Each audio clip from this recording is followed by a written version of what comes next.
السلام علیکم۔ بسم اللہ الرحمن الرحیم۔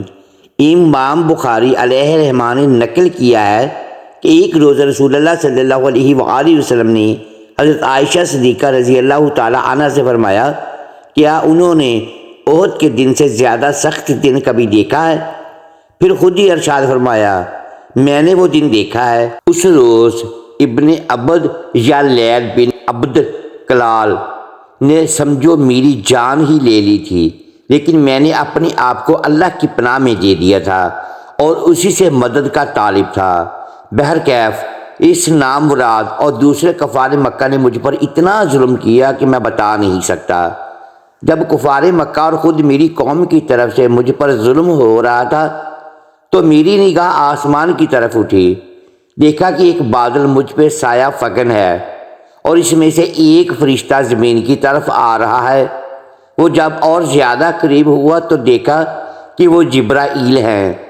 انہوں نے سلام کیا اور کہا، یا محمد صلی اللہ علیہ وآلہ وسلم، اللہ تعالیٰ نے آپ سے آپ کی قوم کا سلوک دیکھ لیا ہے اور آپ کے بارے میں اس کے نازیبا کلمات بھی سن لیے ہیں۔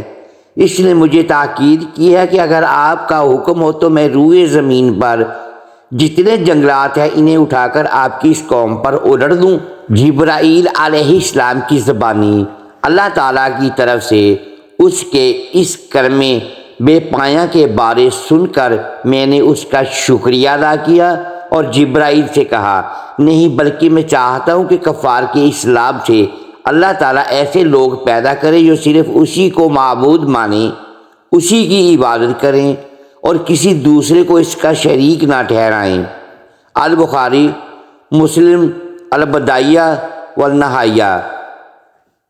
دوستو، حضرت جبرائیل علیہ السلام کا شمار اللہ تعالیٰ کے مقرب ترین فرشتوں میں ہوتا ہے۔ آپ 600 پروں کے مالک ہیں، نہایت خوبصورت اور تیز رفتار۔ آپ کا ٹھکانہ سدرۃ المنتہا جنت الماوی کے پاس ہے، جو سماوی مخلوق کا بھی مقام انتہا ہے۔ اور حضرت جبرائیل علیہ السلام کا بھی الربیع بن انس رضی اللہ تعالیٰ عنہ سے مروی ہے کہ اللہ تعالیٰ نے بدھ کے دن فرشتوں، جمعرات کے دن جنوں اور جمعہ کے دن آدم علیہ السلام کو پیدا فرمایا۔ تاریخ طبری۔ اللہ تعالیٰ نے فرشتوں کی تخلیق فرمائی تو بے شمار فرشتوں کو پیدا فرمایا اور پھر ان کو مختلف امور سر انجام دینے کے لیے مامور فرمایا۔ ان گنت فرشتوں پر صرف 4 فرشتوں کو فوقیت دی گئی اور ان چاروں پر بھی حضرت جبرائیل علیہ السلام کو فضیلت عطا کی گئی۔ امام ابن کثیر علیہ رحمٰن نے قرآن پاک کی ایک آیت کی روح سے نقل کیا ہے کہ دوسرے فرشتوں سے قبل حضرت جبرائیل علیہ السلام کا نام لیا جانا اس بات کی دلیل ہے کہ یہ جملہ ملائکہ میں اعظم و افضل ہے۔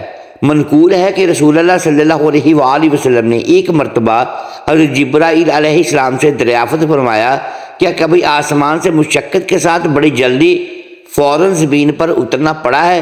اس پر جبرائیل علیہ السلام نے جواب دیا، ہاں یا رسول اللہ صلی اللہ علیہ وآلہ وسلم، 4 مرتبہ ایسا ہوا کہ مجھے فوراً زمین پر اترنا پڑا۔ پہلی بار کہ جب حضرت ابراہیم خلیل اللہ علیہ السلام کو آگ میں ڈالا جانے لگا تو میں اس وقت عرش الہی کے نیچے تھا۔ مجھے حکم ہوا کہ ابراہیم کے آگ میں پہنچنے سے پہلے ان کے پاس حاضر ہو جاؤ۔ چنانچہ میں بڑی تیزی سے ان کے پاس پہنچا۔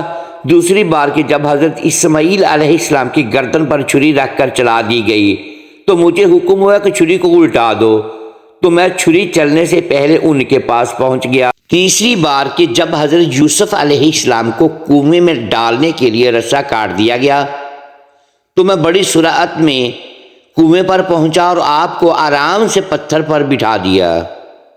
اور چوتھی بار تب کہ جب کافروں نے آپ صلی اللہ علیہ وآلہ وسلم کا دندان مبارک شہید کر دیا اور آپ کے مبارک خون کا ایک قطرہ زمین کی طرف نکلا تو مجھے حکم ملا، اے جبرائیل فوراً پہنچو اور خون کا قطرہ زمین پر گرنے سے پہلے اپنے پروں پر سمیٹ لو۔ یوں میں فوراً آسمان سے زمین پر آیا اور وہ قطرہ اپنے پروں پر اٹھا لیا۔ تفسیر روح البیان جب جناب جبرائیل علیہ السلام کی تخلیق ہوئی تو انہوں نے اپنے جسم و جسد کی خوبصورتی کا مشاہدہ کیا، اپنے وجود میں اللہ تعالیٰ کی بے پناہ نعمتوں کا ظہور دیکھا، تو اللہ رب العزت کا شکریہ ادا کرنے کے لیے 2 رکعت نماز ادا کی اور ان 2 رکعات میں 30,000 سال کی مدت صرف کی۔ جب نماز سے فارغ ہوئے تو عرض کی، یا رب العالمین، کیا کسی اور کو ایسی عبادت میسر ہوگی جیسے میں نے کی ہے؟ تو ارشاد باری تعالیٰ ہوا، اے جبرائیل، اپنے آخری نبی صلی اللہ علیہ وآلہ وسلم کے دور میں اپنی خالقیت سے ایسے گروہ کی تخلیق کروں گا جو 2 رکعت نماز بہت ہی کم وقت میں اور بہت سے کمزوریوں کوتاہیوں کے ساتھ ادا کریں گے، اور ان 2 رکعت کا ثواب تیری اس نماز پر فوقیت حاصل کرے گا۔ جبرائیل امین علیہ السلام نے عرض کیا، وَكَيْفَ ذَلِكَ یا رب العالمین؟ رب تعالیٰ نے فرمایا، اے جبرائیل، تو کیوں کر عبادت و ریاضت نہ کرے گا اور اطاعت کا بار اپنی گردن پر نہ رکھے گا؟ کیونکہ فراغت اور عافیت تمہارا اشعار اور ترا امتیاز ہے، اور کوئی ایسا امر مانے نہیں ہے جو تمہیں ہماری خدمت سے باز رکھے اور تمہاری توجہ میری ذات سے منعطف کرائے۔ چنانچہ اس کے بعد حضرت جبرائیل علیہ السلام کو خصوصی انعام و اکرام سے نوازتے ہوئے اپنے اور انبیاء و مرسلین کے درمیان پیغام رسانی کے لیے منتخب فرمایا گیا، اور یوں سید الملائکہ کا لقب عطا فرمایا گیا۔ معارج النبوت جلد اول۔ رسول اللہ صلی اللہ علیہ وآلہ وسلم نے فرمایا، جبرائیل علیہ السلام متعدد بار میرے پاس وحیہ قلبی کی شکل میں تشریف لائے، اور کبھی کسی اعرابی کی شکل میں تو کبھی اپنی اصلی شکل میں بھی تشریف لاتے، اور آپ صلی اللہ علیہ وآلہ وسلم نے فرمایا، میں نے 2 بار جبرائیل کے پار پنکھ ملاحظہ فرمائے، ایک بار تو زمین پر اور دوسری بار شب معراج کی رات سدرۃ المنتہا پر۔ یہ مشرق سے مغرب تک پھیلے ہوئے تھے۔ البدایہ والنہایہ، تاریخ ابن کثیر۔ دعا ہے اللہ پاک ہمیں دنیا اور آخرت کی بھلائیاں عطا فرمائے اور ہمیں اپنے قرب خاص کی سزاواروں میں شامل فرمائے، آمین۔ محترم ناظرین، امید ہے آج کی یہ ویڈیو آپ کو پسند آئی ہوگی۔ ناظرین گرامی، اگر اس ویڈیو میں دانستہ یا دیدہ دانستہ الفاظ کی درستگی ہم نہیں کر پائے تو ہم آپ سے معذرت خواہ ہیں اور اللہ کے حضور معافی کے طلبگار ہیں۔ محترم ساتھیوں، ویڈیو کو لائک کیجیے اور اپنے اس چینل کو سبسکرائب لازمی کیجیے اور بیل آئیکن پریس کر دیں تاکہ ہر نئی آنے والی ویڈیو آپ تک بر وقت پہنچ سکے اور ہماری حوصلہ افزائی ہوتی رہے۔ شکریہ، اللہ حافظ۔